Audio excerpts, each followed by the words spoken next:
Hey guys, Youngblood with you for your first look and overall viability review of the Tumbril Storm and the Storm AA that are now in the game. What we'll do here first is just give you a first look at impressions of the implementation of the vehicle, the overall design, and how it handles, but then we'll dive into some of the testing that I've conducted with the help of my organization PXP to let you know how this thing really works and basically follow up on my should you buy to give you a better idea of if it's worth your money or not.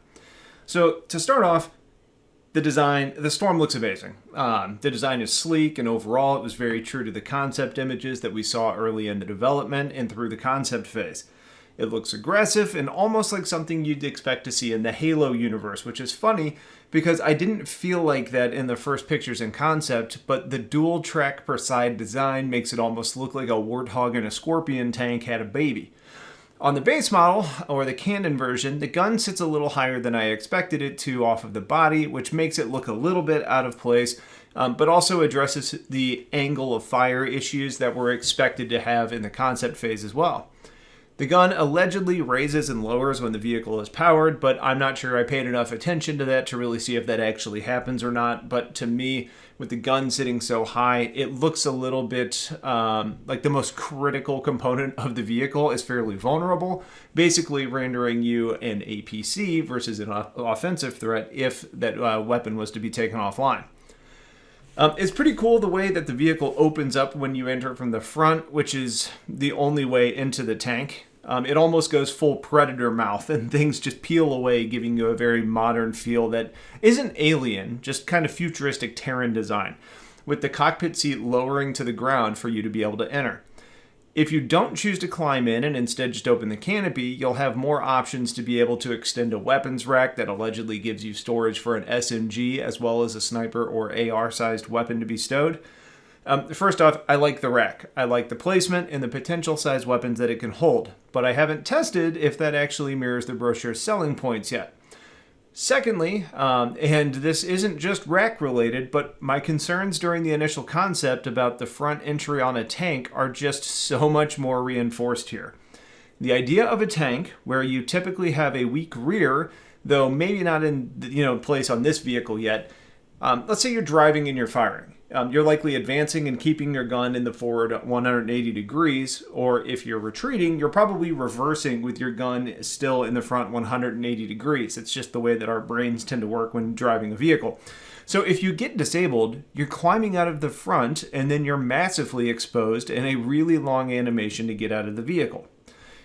Remember that in the Storm, you're in the center of the tank and encapsulated in it. You're not walking in a door, meaning entering and exiting isn't fast. Secondly, let's say you're not disabled, but maybe you have infantry that you can't deal with, or maybe you've reached your destination, so now you need to get out of the tank. And again, you drive forward in most instances. So you get out, and now your tank isn't between you and your target and the hostile targets. Your body is the protection for the tank almost, and extremely vulnerable to the targets in front of you while you play with your inventory in the gun rack. It just doesn't really make sense. Sure, you could drive to your target, spin 180 degrees, then get out, but why? It just doesn't really make a lot of sense. Sticking to the original design and ignoring the feedback yielded one of the biggest head-scratching flaws that I've seen in a vehicle deployed in the game to date, which may be one of the bigger undoings of this vehicle. But back to the design, entering the Storm is a cool experience. Seeing you retract, you elevate and get pulled into the center of the vehicle, and then you're in front of, let's call it 120 degrees of what eventually lights up with screens that turn on to give you a virtual look at the world in front of you as opposed to seeing them through a canopy.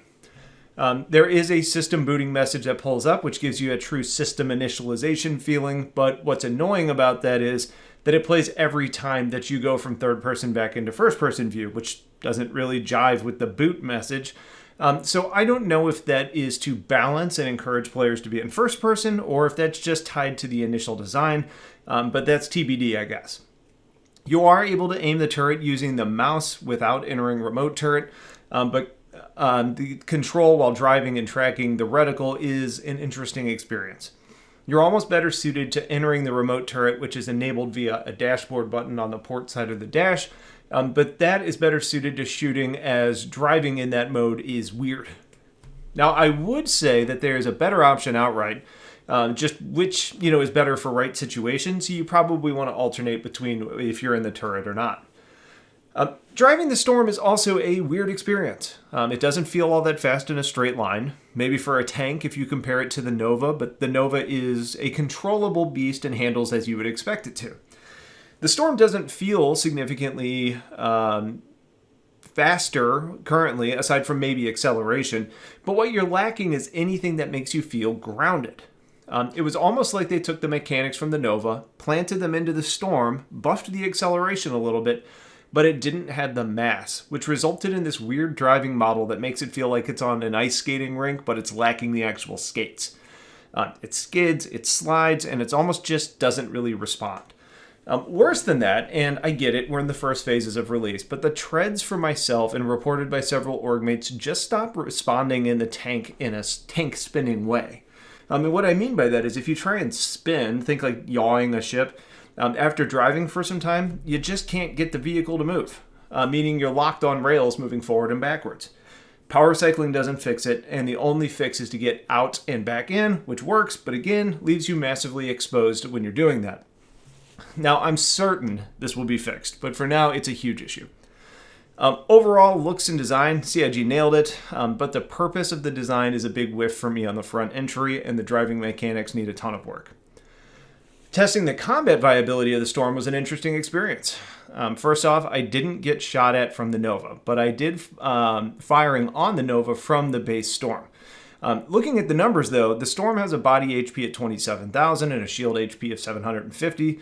A single shot from a Nova is 32,000 damage, meaning you can't really compete if the shot hits the body. The total HP on the Storm is 80,000, so sure, you can soak up damage on shots that don't land well, but considering you're spinning so much and not that controllable, I feel like the Nova would make very easy work of the Storm based on what I've seen so far. Now, if we stick with that theme, the testing of the base Storm against the Nova indicated that the full capacitor load of the laser cannon, with all shots landing, which isn't a real-world example, barely dropped the Nova tank's front shields. The gun reloads relatively quickly, but with a Nova that isn't sitting stationary, the shield regen compared to the regen of the gun against the driver of the Nova firing back and repositioning again doesn't make the Storm a viable threat to the Nova. Now, where the Storm does actually do well is against something lighter, where it killed a stationary Lynx, which is basically an Ursa rover, with less than half of the capacitor being discharged, with only 4 shots to take the shields down completely. Against a Spartan, it took 50 shots out of the 76 capacitor charge, and that really seems to be the sweet spot of the Storm, which is a vehicle with a ton of HP compared to traditional vehicles that can easily dispatch them with higher firepower. Against larger targets like the Nova, it can't really keep up. Speaking of larger targets, the Nova with a good driver is able to easily destroy aircraft that aren't paying attention by landing shots with massive alpha damage. It's not an easy task, but land one shot and the job is done mostly. Can the Storm get into that game as well? The short answer is no. A full capacitor of shots doesn't even knock down half the shields on a 600i. Granted, a Nova has a hard time with 200,000 of shield HP on the 600 as well, but with ballistic penetration, it's a different game. Looking at firing on an A1 that is completely stationary, the full capacitor of shots takes the shields down and will make the nose red. So that's something, but the A1 is never going to be stationary, so it's not a real good example either. Maybe if it was on a bombing run and too focused on delivering the payload, but even so, it's not killing the ship. Finally, my buddy Zame in an Arrow tested a real example in a fragile ship that should have been easy work if the shots actually landed, but the turret speed didn't let that happen, and I was lagging behind and found it very challenging to land shots. Even worse was the turret, which has about 60 degrees max elevation, meaning that there is a very real dead zone above the tank that I would call, well, dead zone, because there ain't nothing you can do, and the aircraft can just light you up and you're going to die. That's one of the things I always go back to with ground vehicles, and why they don't make sense yet is the aircraft always have more ways to kill you with larger weapons and more speed and angles that you just can't really keep up with. You may argue that this wasn't designed to kill aircraft, but that doesn't mean that they aren't meant to kill you, so it's not a non-factor. Testing the AA was interesting too, because while the Q&A states that you can attack ground targets, testing yielded that you can get a target and it'll give you a red internal circle, but it never goes green, meaning that you're only able to dumbfire at ground targets, which never hit based on the launcher angle.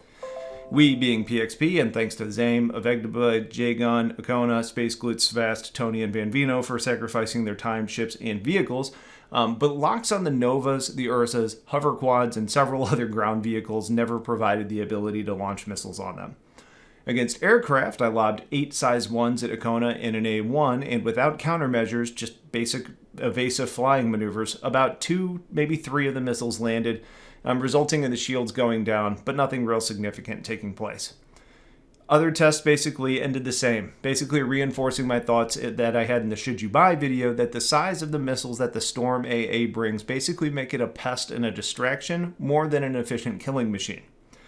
There was an odd, maybe one-off that took place where J-Gun brought an F8. I sent a single size 1 missile at him. It clipped through his cockpit, exploded there, and knocked him out of the back of the cockpit, which killed him, but left his ship either functional or in a soft death. I'm not sure which. But it was a very odd incident, which could potentially make this more viable, but I'm pretty certain that was a glitch that wasn't an intended behavior.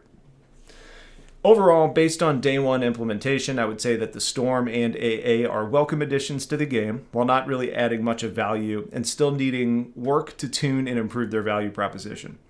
If you use a base cannon Storm for bunkers or something like Jumptown where there isn't bigger fish, meaning a Nova, and you have some air support to keep your top clear, then sure, there could be some value, but ultimately until they, being CIG, give us situations where ships aren't the most valuable asset, the ground vehicles just don't really keep up, and there isn't anything special about the Storm that changes that dynamic.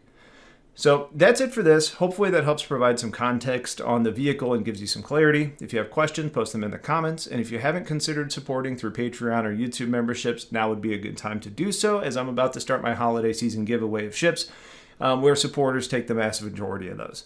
So with that out of the way, thank you for watching. Have yourselves a wonderful day, and take care.